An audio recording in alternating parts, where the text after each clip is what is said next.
नमस्कार, this is Ravinath, lecturer electrical from JPC Sirohi. आज हम बात करेंगे characteristic of DC motor.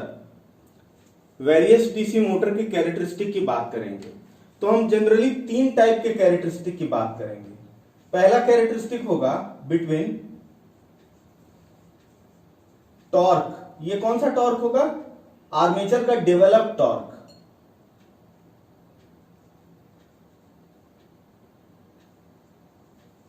Developed torque TA versus armature current. पहला कैरेक्टरिस्टिक हम ये पढ़ेंगे। दूसरा कैरेक्टरिस्टिक पढ़ेंगे speed versus armature current. Armature का स्पीड n वर्सेस आर्मेचर का करंट IA। और तीसरा कैरेक्टरिस्टिक पढ़ेंगे हम स्पीड n वर्सेस टॉर्क, वही डेवलप टॉर्क TA। अब हम बात करते हैं कि जो TA और IA के बीच कैरेक्टरिस्टिक है किसी भी मोटर में, हर मोटर में हम पढ़ेंगे, इसको हम बोलते हैं electrical characteristic of motor. Speed और टॉर्क के बीच जो कैरेक्टरिस्टिक है इसको हम बोलते हैं मैकेनिकल कैरेक्टरिस्टिक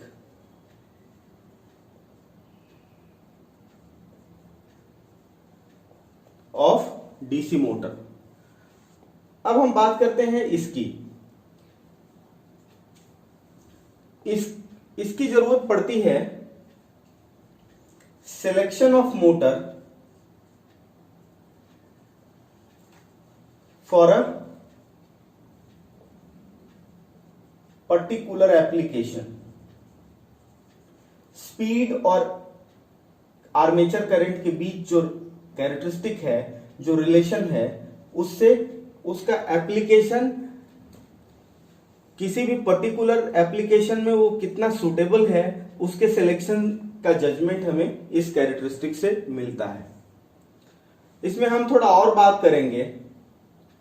हमें पता है बैक ईएमएफ कितना होता है, जो जनरेटेड ईएमएफ होता है आर्मेचर में कितना, P phi N upon 60 into Z upon A। इसका मतलब हो गया कि स्पीड की हम बात करें EB upon phi is equal to PZ upon 60A into N। किसी भी मोटर के लिए ये डिजाइन कांस्टेंट है।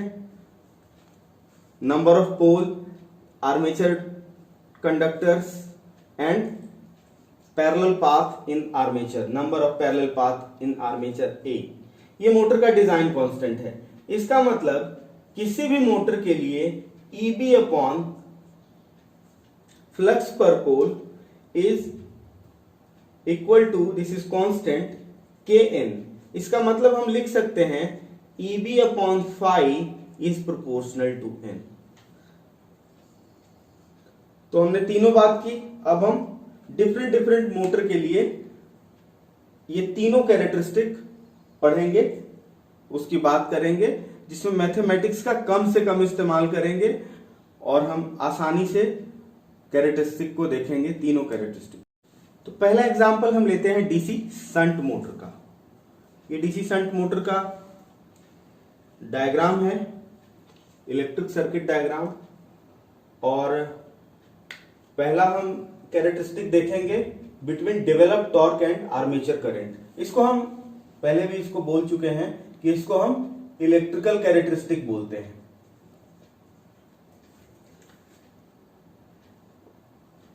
तो किसी भी मोटर के लिए, किसी भी डीसी मोटर के लिए हमने एक्सप्रेशन पहले भी डिराइव कर रखा है, is equal to K phi IA। Develop torque का इक्वेशन होता है, मतलब डेवलप टॉर्क प्रोपोर्शनल होता है phi IA के, ये हम जानते हैं। अब in case of DC shunt motor, as long as VT and जो शंट फील्ड का रेसिस्टेंस है RF आर कांस्टेंट, जब तक ये दोनों कांस्टेंट है IF भी कांस्टेंट होगा, IF विल बी कांस्टेंट। क्यों? क्योंकि IF है is equal to VF upon RF। तो ये दोनों जब तक कांस्टेंट है IF भी शंट फील्ड में कांस्टेंट होगा। इसका मतलब देयरफॉर जो फ्लक्स पर पोल है शंट मोटर में वो होगा constant only for shunt motor. इसका क्या मतलब हुआ? इसका मतलब कि जो टॉर्क वाला रिलेशन है टॉर्क और आर्मेचर करंट के बीच, डेवलप टॉर्क इज डायरेक्ट, ये तो कांस्टेंट हो गया शंट मोटर के लिए, तो develop torque is directly proportional to armature current. तो कैरेक्टरिस्टिक यदि हम प्लॉट करें तो किस तरह से प्लॉट करेंगे? ये डेवलप टॉर्क है और ये आर्मेचर करंट है। इलेक्ट्रिकल कैरेक्टरिस्टिक हम ड्रॉ कर रहे हैं, objective question can be asked. तो ये कैरेक्टरिस्टिक कुछ इस तरह से होगा, ये कैरेक्टरिस्टिक स्ट्रेट लाइन होगा। अब इसमें कुछ हम ऐड भी कर सकते हैं कि एक टॉर्क होता है शैफ्ट टॉर्क। शैफ्ट टॉर्क क्या होता है? Develop torque minus friction loss होता है, तो इसको हम बोलते हैं शैफ्ट टॉर्क। ये इसके पैरेलल होगा, इसमें से फ्रिक्शन लॉस रिड्यूस होके होगा। तो ये आपका जो कर्व हो गया वो TA वर्सेस IA हो गया और ये शैफ्ट टॉर्क वर्सेस IA हो गया। लेकिन इसमें गौर करने वाली बात है कि एट स्टार्टिंग जो आपको स्टार्टिंग टॉर्क मिल रहा है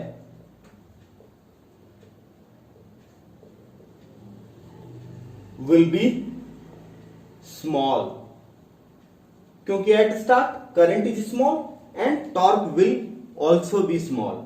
ये तो स्टार्टिंग की बात हो गई, but for very large load torque, जितना लोड टॉर्क होगा उतना ही डेवलप टॉर्क को एडजस्ट होना पड़ेगा, क्योंकि सेल्फ एडजस्टिंग नेचर का होता है डीसी मशीन। बैक ईएमएफ के चलते हमने कॉन्सेप्ट ऑफ बैक ईएमएफ में बात करा था। तो लोड टॉर्क जैसे ज्यादा होगा तो armature current will also be very large. तो ये हमने पहला कैरेक्टरिस्टिक देखा। इससे बात सामने निकल के आया कि इसका स्टार्टिंग टॉर्क तो स्मॉल होगा डीसी शंट मोटर का। अभी हम अगला कैरेक्टरिस्टिक देखते हैं। This relation is speed versus armature current. This is very simple, अभी हम देखेंगे। अभी हमने देखा था कि EB upon phi is directly proportional to speed. मतलब कि स्पीड जो होगा वो EB कितना होता है? VT माइनस IARA होता है। शंट मोटर के लिए हम बात करें तो हमें पता है, सारा इक्वेशन हमने लिख रखा है, अपॉन फाई। तो ये रिलेशन होगा N और IA के बीच। लेकिन हम शंट मोटर के लिए बात करें, शंट मोटर के लिए तो फाई है रिलेटिवली कांस्टेंट। तो इसका मतलब हो गया कि N is proportional to VT minus IARA। इसका मतलब कि हम प्लॉट ड्रॉ करें, प्लॉट में यहां पे होगा स्पीड और यहां पे होगा आर्मेचर करंट। तो ये प्लॉट कैसा होगा? जैसे जैसे आर्मेचर करंट बढ़ेगा स्पीड में फॉल होगा।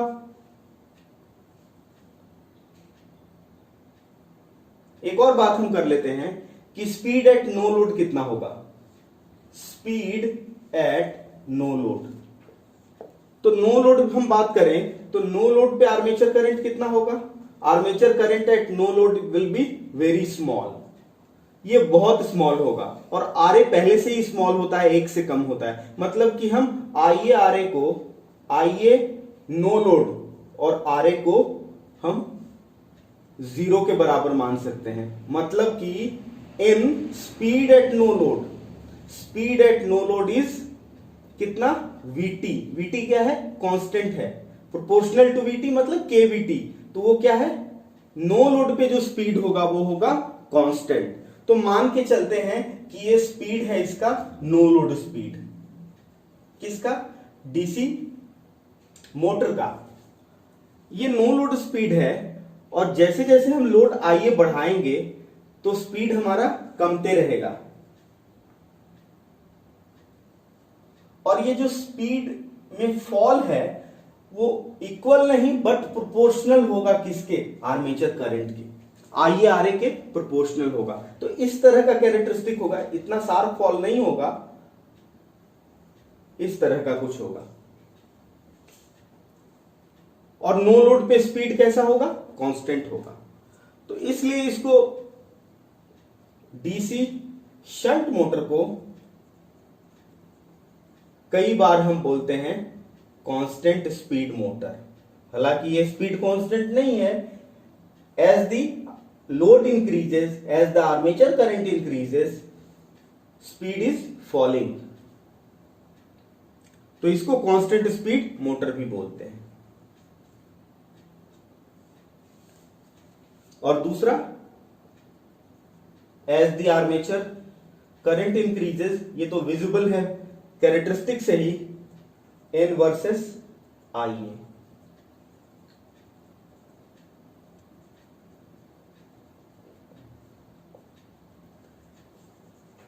Speed falls in proportion with, in proportion to IA RA।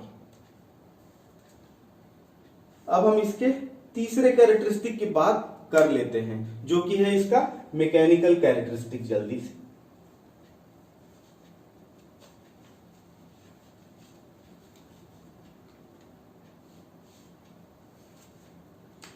N versus TA।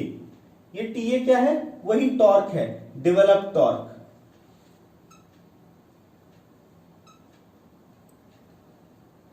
Armature का डेवलप टॉर्क। तो इसको हम बोलते हैं mechanical characteristic of DC shunt motor की बात कर रहे हैं। ये हमारे पास डीसी शंट मोटर है। तो पहले हम स्पीड के लिए क्या रिलेशन है हमारे पास, EB upon phi shunt motor के लिए। और टॉर्क का रिलेशन क्या है, TA is equal to phi IA। लेकिन दोनों केसेस में क्या है कि फॉर शंट मोटर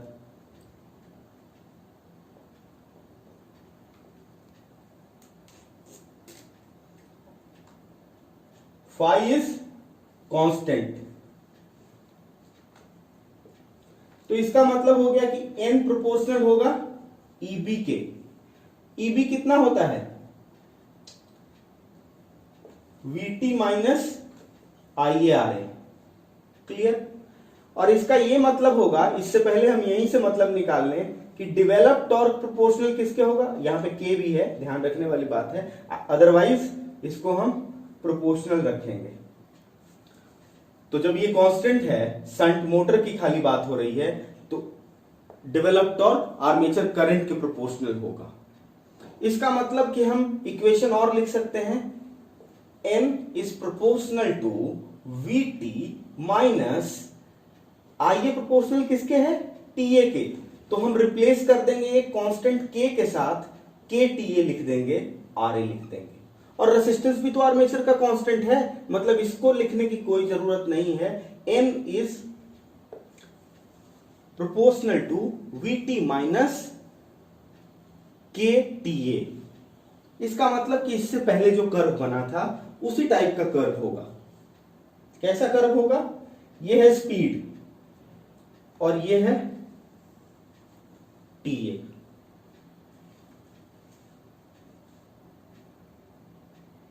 तो इसका मतलब कि टॉर्क नहीं है तो स्पीड कांस्टेंट होगा पहले की तरह, उसके बाद टॉर्क जैसे हम बढ़ाएंगे, लोड टॉर्क बढ़ाएंगे तो ऑटोमेटिकली आर्मेचर डेवलप टॉर्क बढ़ना पड़ेगा, क्योंकि बैक ईएमएफ के चलते सेल्फ एडजस्टिंग होता है टॉर्क भी और करंट भी। जैसे जैसे हम टॉर्क बढ़ाएंगे तो स्पीड में फॉल होगा, और ये फॉल कैसा होगा? प्रोपोर्शनल टू टॉर्क होगा। ये फॉल कैसा होगा? Fall in speed of DC shunt motor is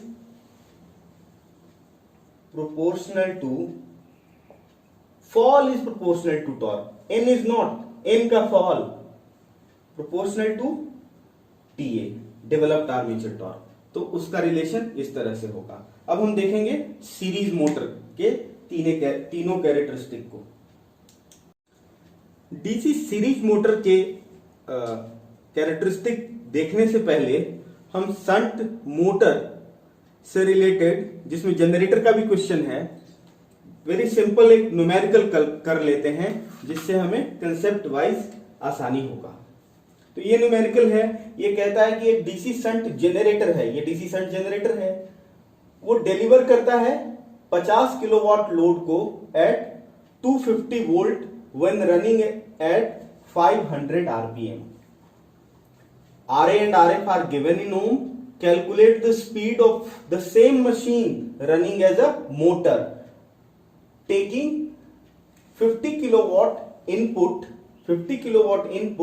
at 250 volt। दोनों में VT कितना है? 250 वोल्ट ही है।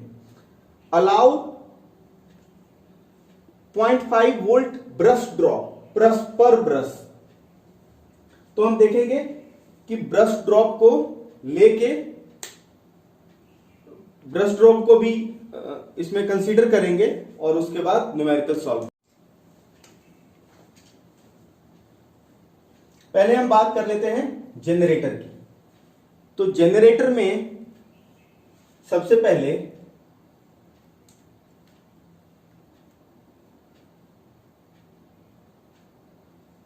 IL कितना होगा? ये होगा 50 किलोवाट डिलीवर कर रहा है, और एट वोल्टेज 250। किलो को हम रिप्लेस कर सकते हैं 1000 से, ये हो गया 4, इसका मतलब ये है 200 एम्पियर।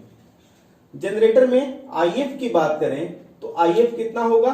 टर्मिनल वोल्टेज है VT 250 एंड RF इज 100, तो ये है 2.5 एम्पियर।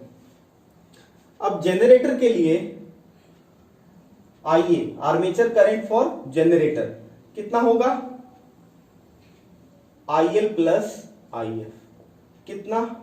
2.5 एम्पियर।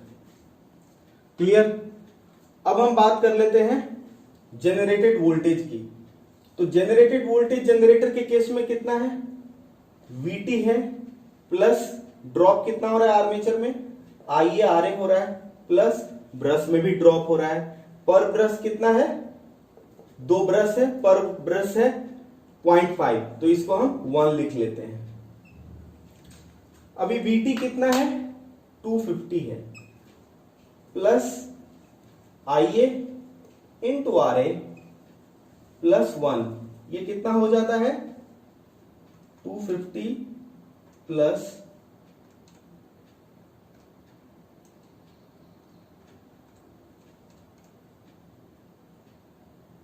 1,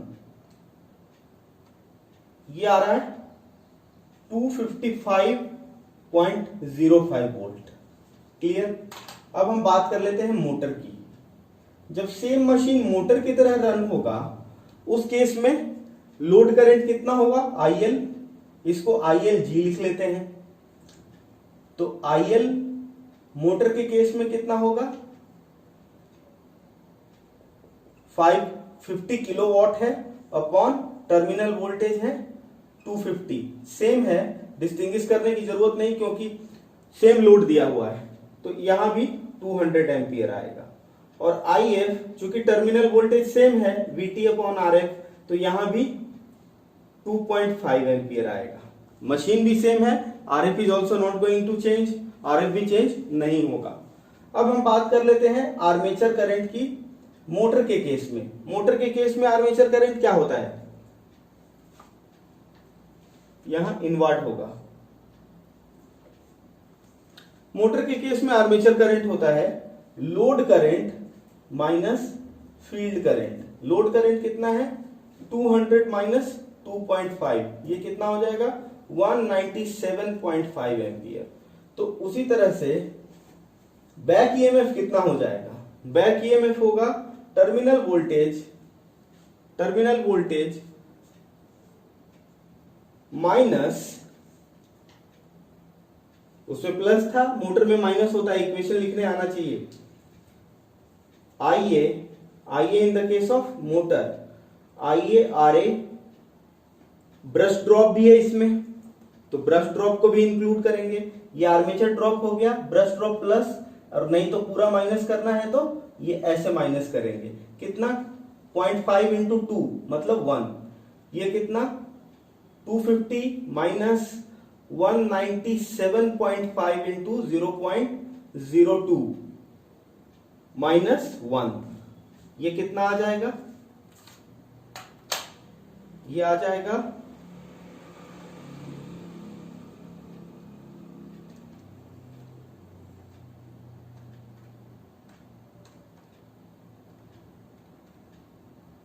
0.02 माइनस 1, ये आ जाएगा 245.05। अब दोनों एक का स्पीड दिया हुआ है, जनरेटर का स्पीड कितना है 500 आरपीएम और मोटर का स्पीड निकालना है। होता क्या है EB upon phi is proportional to N is proportional to EB upon phi। phi तो वोल्टेज सेम है, टर्मिनल वोल्टेज सेम है, इसका मतलब कि phi होगा कांस्टेंट। तो इस केस में जो जनरेटेड वोल्टेज है या बैक ईएमएफ है उसके प्रोपोर्शनल स्पीड होगा। इसका यह मतलब हुआ कि N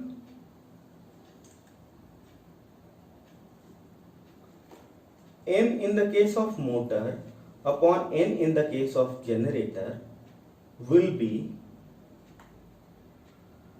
E generated, इसमें कितना होता है बैक ईएमएफ EB होता है और इसमें जनरेटेड वोल्टेज होता है। ये कितना निकल के आया 245.05 अपॉन ये निकल के आया 255.05। और यदि हमें NM निकालना है तो इसमें सीधा मल्टीप्लाई कर देंगे NG से, NG है 500, तो ये कितना आ जाएगा, अब इसको कैलकुलेट कर लेते हैं।